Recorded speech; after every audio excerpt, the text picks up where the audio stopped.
What's happening? We're back at Bird Surf Shed for another round of Shed Tales. Here at the shed, I like to pride myself on having a diversity in the surfboards that we have in here. The boys wanted to get some boards for the Newport area. This thing's about as classic as you're going to get. This is a shoe model, and it's a shoe model by Newport Aipa boards. What is it? It's a surfboard. It's a body board, it's a knee board, it's whatever you want it to be. Primarily, I think most of the people wrote it as a knee board.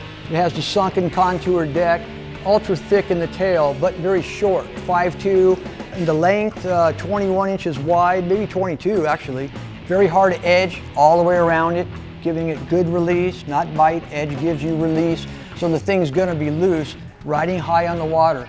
Similar to an old GNS water skate, if you remember those boards, and the thickness factor and the scoop deck, little displacement, so that you have an area to kind of sink yourself into. First thing I noticed when I was paddling out was it looked like I was just staring at the front of a boat, and it was really trippy, super flat. Didn't seem like there was much rocker, but once I got up, it went a lot faster than I expected.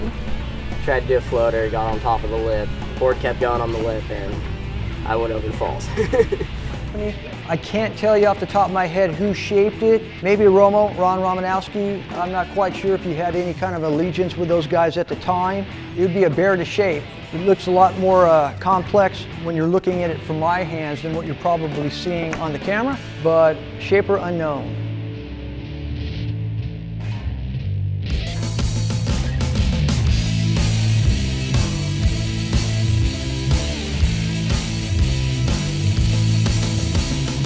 This is a sick little Dino Sting, not a stinger. Aipa called them Sting, and that's what they should be called. The basic 6'5", full in the tail, wings set really far forward to give you a pivot point, really straight outline into the swallow. They worked well in Hawaii. They didn't have much success over here. They lasted about 6 months in terms of popularity, and then most people came to the conclusion that it didn't work as well as they thought. Flat bottom for the most part. The better ones would have a chine in the wing area. This one's pretty basic, fundamental. David Nueva, known for that brand, Dino. That's your typical kind of a Sting type of fin.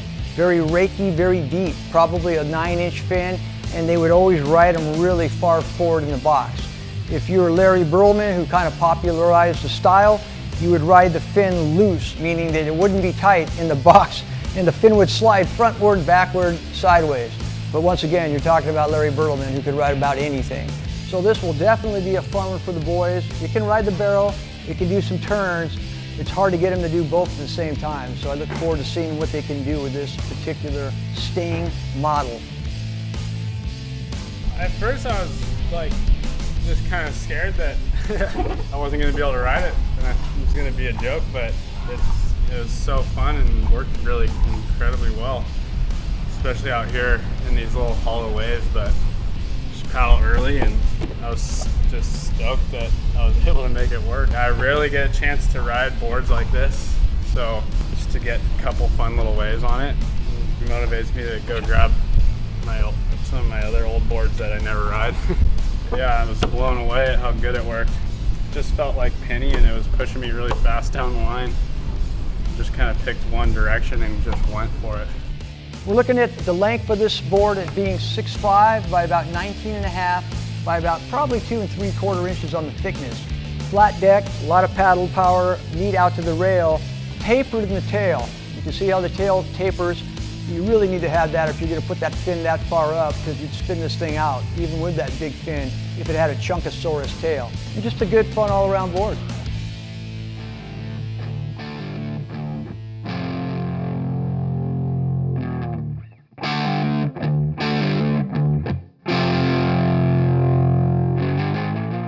What do you think of when you think of Newport? Robert Okvist. That's right, Endless Summer fame. Him and Henson did a little globe trotting with Bruce Brown in the Endless Summer, classic movie. And here is an endlessly classic board from Robert Okvist. Early 70s, I'd say 72 possibly.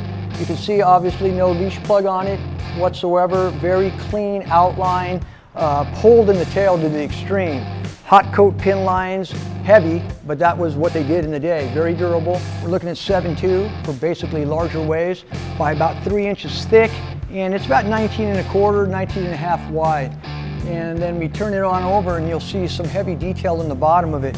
Flat throughout the nose, standard for the time, keeping that beak in the nose for float and paddle, and then you see the gnarly wings in it.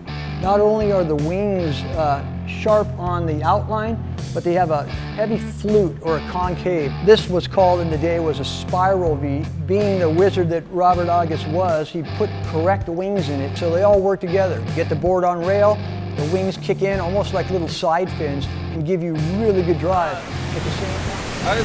I always love riding the older boards and stuff, and so any chance I get to ride something that I haven't or, you know, just try out, I always get excited. So it's great to come up and see these boards and have a sweet V and rail kick, almost like a mini Bonza day. Again, bigger days, better days, Newport Point days. This would get you in and out in comfort and style. So if you're going to go surf the Newport area and you got barrels, you better have a Russell surfboard. So that's what we pulled off the rack today.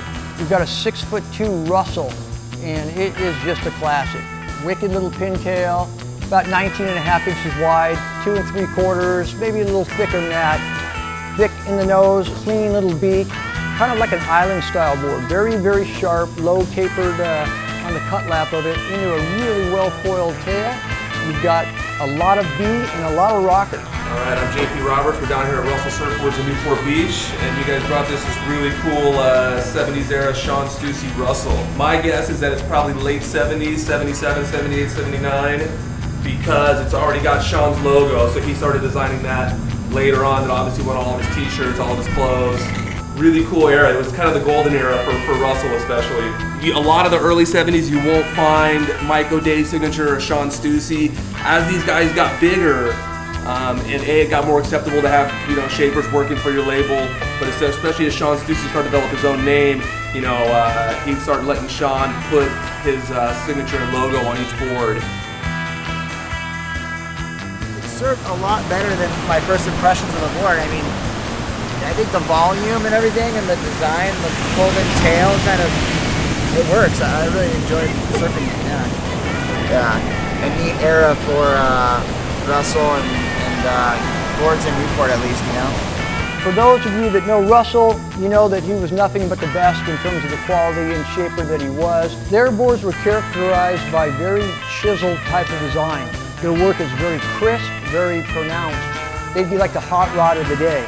So to find a Russell board with a Stussy logo, I've never seen another one, but of all the boards I have, of my 1,200 boards or whatnot, if I needed to pick one and go surf a little pockety barrel, this would be right up on that list. So I hope the boys enjoy it, and I hope they get this thing in the barrel, because that's where it deserves to be. So there you have it. That's 4 more boards off the wall of Bird Surf Shed for this session. I hope the boys have fun on them, and hope they get great waves.